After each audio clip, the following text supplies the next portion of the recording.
I need new drums, and we're going to get them by utilizing this. Yes! You actually don't need this. You can use your smartphone. But let's go ahead and head into the kitchen and get some samples. The thing that we need is some kind of, yes, any of this will do. I think that I'm going to go for something like this, because this is going to give us the best snares and claps. Shh. And for the next 15 seconds, I'm going to raid the kitchen and disturb the wild dragons of the pots and pans of Cabinia. Open up, you foul dragons! I have come to raid with thy tongs. Behold!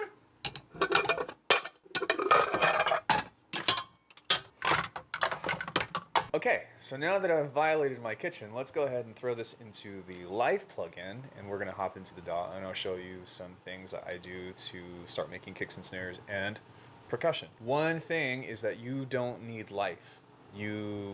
It's just convenient because I can go into it on my phone and do all that stuff, and I'll show you here in a second. But you can easily chop this up yourself and do whatever it is you want to do. I don't care. It's music. So before we hop into the DAW, the number one thing that I want to show you all is that we can utilize this plugin, or well, it is technically a plugin, but it's an app on your phone called Life by Excellent Audio. I have a review of it. I have some thoughts, but it's pretty cool. So what we'll do is we'll import the video that I recorded. As you can see, I went to the gym earlier today, but we are going to put this in and cut everything because it only takes up to 15 seconds. It would be really nice if we could get more than that, but I'm going to take everything up until the end, and we're going to go next. And we can name this Outdoors Crest. I don't know, does it matter? Label this drums and go save. And if we want to take the rest of the video, we can do that. But now that I have this on my iPhone, I can import this into the cloud, which we'll hop over to Bitwig now. Oh, hey, didn't see you there.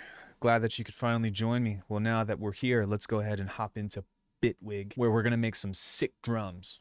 So I wanted to make this really clear from beforehand that you don't have to have this plugin. You could just airdrop or just load it into your DAW. But what I do like is that this is also an auto slicer. And so having the convenience of this all going to a cloud, plus the auto slicer, plus the pitching stuff that you can utilize, plus the small amounts of reverb or adding a kick, all that, it does make it a little bit more convenient because you get some sampler controls that are very fast and all right in front of you that can all be randomized. So you can actually technically do something like this within Bitwig, and if you would like to see that, then I don't know, maybe let me know in the comment section or something. But right now, we're gonna cook up different stuff and get a swanky beat going. The first thing that we need to do is go and download the Outdoor Crest, which is, come on, and we'll go here to OK, and then now if we hit play, that's okay. Let's go ahead and play with some of the sound variation. That actually works pretty well. So just for the sake of getting variation, something that I like to do is to like spin this around a few times and change the sound variation and the sound pattern, because as you can tell, there's quite a few different samples in here, and this only picks 8 out of whatever transient it finds. So let's see if we can't do this a couple of times and find some stuff to chuck into rolling sampler. So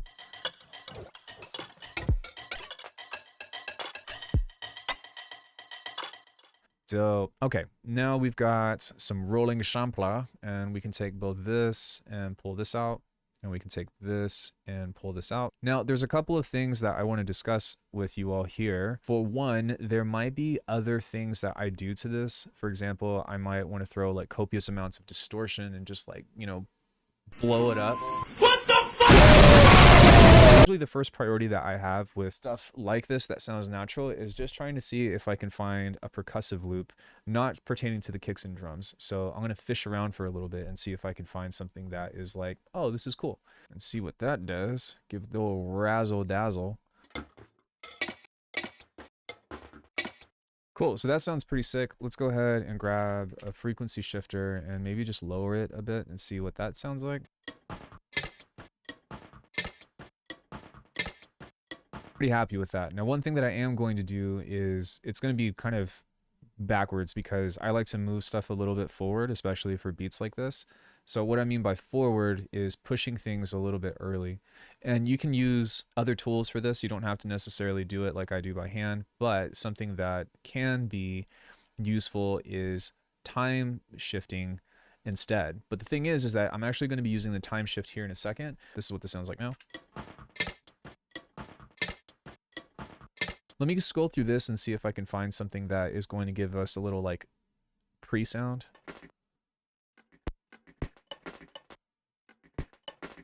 So let's go ahead and grab this. Now what I'm going to do is take this off and we're just going to give a little pre-sound right here. That a little bit louder. Make it a little bit lower. And we can find something else in here that might kind of serve as a nice middle ground, so that way it's not the same exact loop every time. No. No. No. No. No. No. There we go. Now, interestingly, you might think otherwise, but I'm actually not going to use this as our snare. We are going to find something else, and then what I'm going to do is find a different sound that will complement that and turn that into a snare. So let's see what we can find.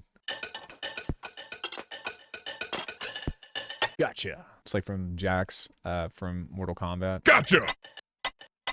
Cool. So I'm going to go ahead and speed run some effects here. Sounds pretty good. We can do more.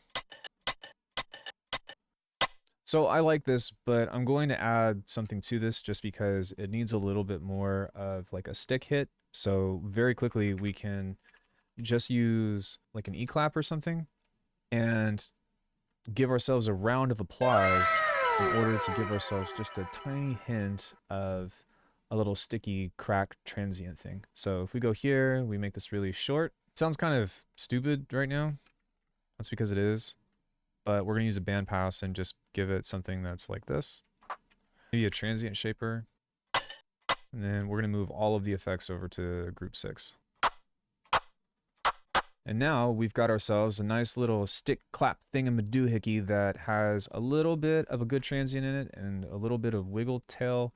We're not going to describe what that looks like. And so now with that, we can put this inside of our beat and inject the stickies. Yeah, we'll just call it the stickies. So we go here, make that a little bit early. We can actually make this late, push this back, and then just go do do do. Maybe I want to do a nice little like thing like this, something that could give us a little bit of variation. So stick that out a little bit.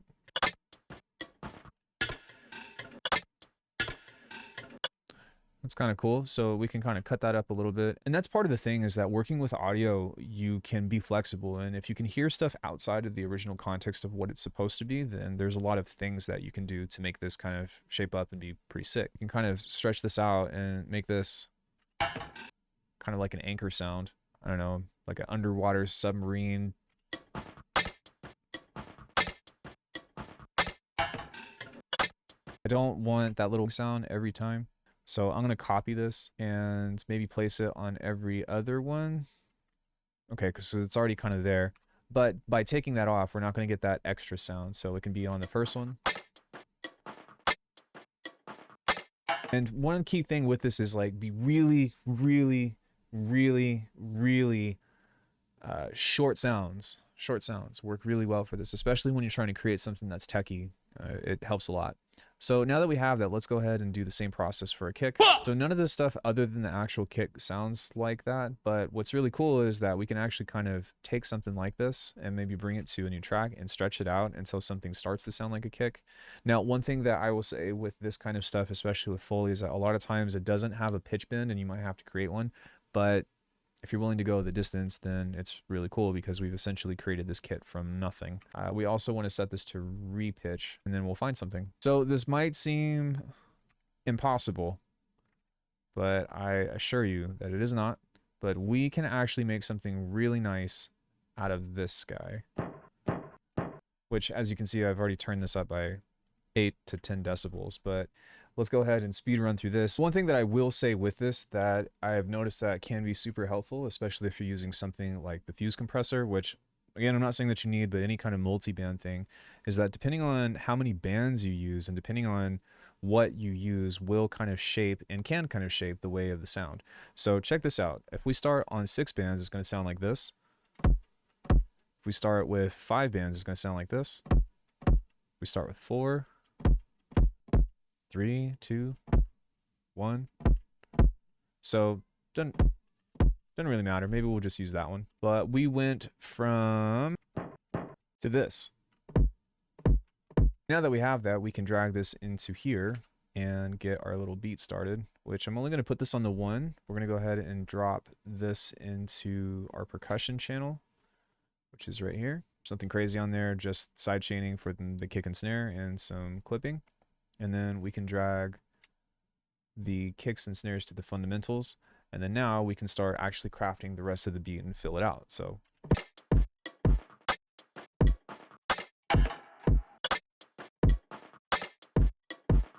but now that we have that, there's actually more that we can do. One thing that I really am keen on is saying, okay, well, how do we spice this up more? We have the main concept of this, and it's already sounding pretty good. But for one, I'm going to go ahead and turn the saturation on. That's actually just going to make this whole entire beat even louder.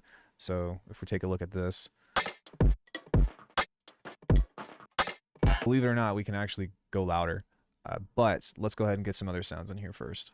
So what I'm going to do is I'm just going to kind of get into a lot of processing using lots of delays, lots of other stuff. Really anything in the kitchen sink, utilize Bitwig's modulators to create some randomness, and we're going to see if we can get something decent via some other sounds. So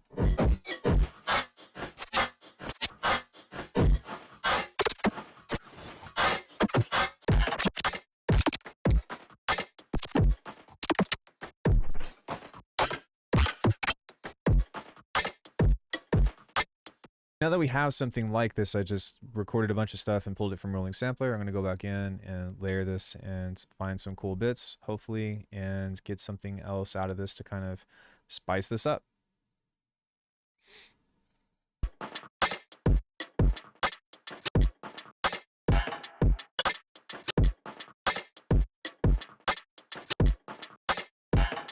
So after taking that, we added a bunch of stuff here, and now that we have that, we cut up all of this stuff, just pretty much added a hi-hat, recorded and resampled a few things, layered this as a clap. And now we have something that sounds kind of like this.